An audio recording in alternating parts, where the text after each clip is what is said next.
Bonjour et bienvenue, aujourd'hui j'analyse Olivier, donc c'est sa deuxième analyse, d'accord. Là, sa première analyse, il ne faisait même pas 25 mètres, enfin il faisait 25 mètres, il était totalement cramé, totalement essoufflé, il devait s'arrêter 30 secondes, voire encore plus au bout d'un moment, il n'arrivait pas à enchaîner les deux séances du stage dans la même journée. Là maintenant c'est chose faite, il a construit son alignement, il a construit sa barque, et donc je te livre tout de suite les 3 points techniques qu'il va devoir bosser pour maintenant vraiment baisser les chronos et aller chercher ses sub 2 minutes par 100 mètres, non pas sur un seul 100 mètres, vraiment sur 400, en bassin, 800, 1500 en course, 2000 et ainsi de suite, et pouvoir faire vraiment des triathlons de plus en plus longs, vu qu'il était trailer à la base, c'est forcément un effort qui va lui convenir.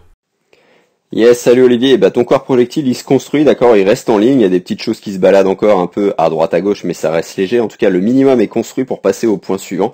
T'arrives à nager sans t'essouffler, t'arrives à bien souffler dans l'eau, donc là-dessus, ok. On a validé les points du premier stage. Donc je te laisse passer la vidéo pour que tu te rendes compte de la différence. Le premier point, ça va être quoi? On va être sur tes appuis, hein, comme je te l'ai dit. Donc sur vraiment la base de la base qui va être de pousser en arrière, d'accord? Pousser vers tes pieds pour ensuite avancer dans la direction opposée, c'est-à-dire nous on veut avancer vers l'avant, donc tu pousses vers l'arrière, tout simplement. Parce que là, qu'est-ce qui se passe? Tac, regarde ce qui se passe, ton bras il rentre dans l'eau, et tout de suite on voit les bulles, donc déjà ça veut dire qu'il rentre loin et qu'il est plutôt dans cette direction-là que dans cette direction-là, que vers l'avant, et tu le laisses, tu fais pas exprès, hein, mais il tombe, et on va mieux voir d'ailleurs sur l'autre côté, tu vois, là sur la respiration c'est encore plus prononcé, tu vois, il tombe, et forcément s'il est tombé ici et que tu cherches à te propulser vers l'arrière, ok, t'auras une petite propulsion, mais tu vois, tout ce qu'il cherche à faire, là, ton bras, tout ce que tu cherches à faire avec, c'est finalement, il repart dans cette direction-là. Parce que, à un moment donné, il faut le ressortir de l'eau pour le ramener. Donc, t'as une très petite, tu vois, amplitude. Là encore, mon rond est un peu gros. Donc, il y a des flèches dans tous les sens. Mais tu vois, l'idée, ça va vraiment être ça, de d'abord envoyer ce bras vers l'avant, avec le roulis, avec la peau magique, on va le contrôler, d'accord, avec d'autres paires aussi.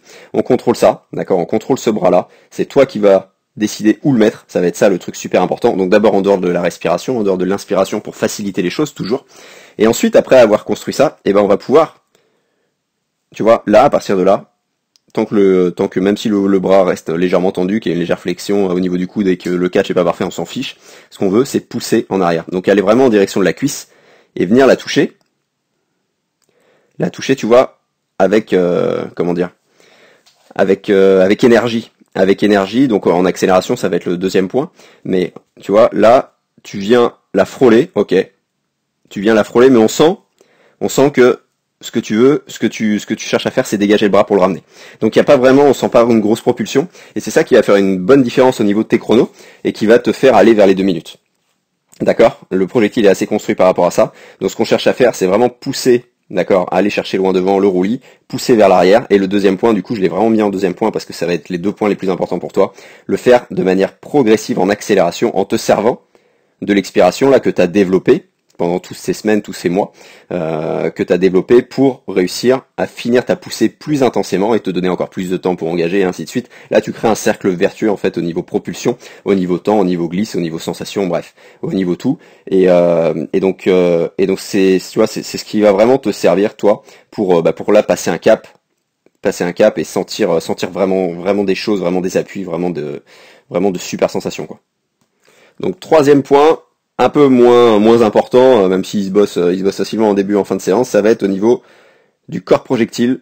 Ce qu'on va chercher à faire, c'est, tu vois, tout ça, tout ce qui est sorti là de l'eau. Ok, t'es aligné, ça c'est cool, d'accord. Il y a un bon alignement ici. Ce qu'on va chercher à faire, c'est immerger ça pour faire quoi? Pour enlever le parachute ici, pour remonter encore plus tes pieds. Ça va être vraiment un point super important.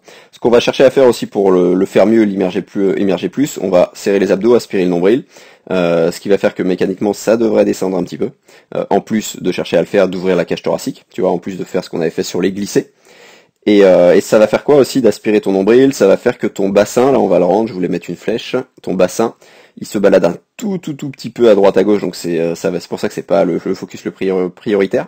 Donc on va chercher à le rendre plus indéformable. Donc l'aspiration du nombril, tu vois, le gainage là, tu vois, ça part un tout petit peu, c'est super léger, mais ça va te permettre de vraiment être encore plus indéformable sur ton corps, de la tête aux pieds, tout ça. Donc gros point, immersion sur le corps projectile. Petit point, du coup, indéformabilité. Donc tu auras les exercices de toute façon pour ça, pour te rendre plus indéformable. Donc toujours pour commencer, exactement la même chose. Nager en t'arrêtant tous les 50 hein, dans ton bassin à la roche. Si tu nages dans le bassin de 50, t'arrêter à chaque fois, à chaque longueur au début, pour respirer un peu moins et contrôler vraiment ce que tu fais, soit au niveau du bras, soit au niveau de l'immersion de ton corps en avant. Et tu vas voir qu'avec ça, d'ailleurs détends aussi. Tac, petit point en plus. Détends aussi les doigts, ça permet de contrôler plus facilement ton bras.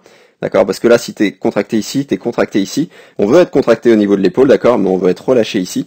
Et le fait d'être contracté ici, ça veut dire que t'as ton focus qui est à fond. Tu vois, je pense que je mets plein de flèches. Qui est à fond là-dessus, je m'amuse aussi. Qui est à fond là-dessus. Et on veut ton focus pour l'instant, en tout cas là quand t'es là, sur ton épaule pour que ton bras soit vraiment projectile et que tu passes à travers l'eau. D'accord? La prise d'appui, tout ça, la propulsion, ça vient, d'accord, après. Ok, chaque chose en son temps. D'abord, on glisse. D'abord, on sent vraiment qu'on est sur la tranche, qu'on engage l'épaule. Ensuite, on pousse vers l'arrière, ce qui était ton premier point, et en accélération. Si toi aussi tu cherches un crawl vraiment plus en glisse avec un exercice que recommandent les milliers de triathlètes qui l'utilisent en ce moment, l'exercice de la paume magique, je te mets le lien en description, lien vers une semaine d'entraînement offerte avec 3 exercices en vidéo dont la paume magique. Je te laisse découvrir tout ça et je te dis à très vite.